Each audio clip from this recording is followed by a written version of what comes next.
গোপন সূত্রে খবরের ভিত্তিতে বিশেষ অভিযান চালিয়ে এক তৃণমূল কর্মীর বাড়ি থেকে একটি অত্যাধুনিক আগ্নেয়াস্ত্র এবং 6 রাউন্ড কার্তুজ উদ্ধার করল গঙ্গারামপুর থানার পুলিশ। ঘটনায় অভিযুক্ত তৃণমূল কর্মীকে গ্রেপ্তার করেছে পুলিশ। পুলিশ সূত্রে জানা গিয়েছে, ধৃতের নাম সুমন শাহ। তার বাড়ি গঙ্গারামপুর থানা 10 নম্বর ওয়ার্ডের মধ্য সাহাপাড়া এলাকায়।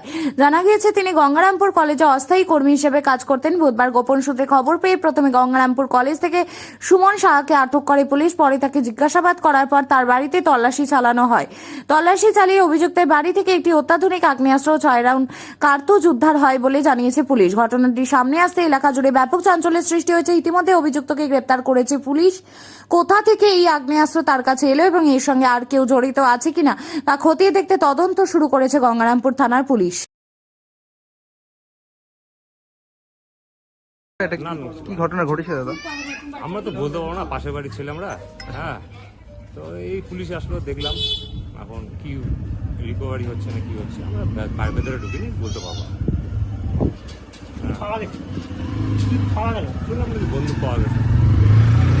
যাকে নিয়ে এসে সে কেমন এলাকায়? এমনি তো ভালোই ছেলে, হ্যাঁ, কিন্তু এখন কি ব্যাপার জানি না, সব পলিটিক্যাল ব্যাপার। রাজনীতির জন্য কি এই ধরনের ঘটনা? রাজনীতি করতো, একটা দল করতো,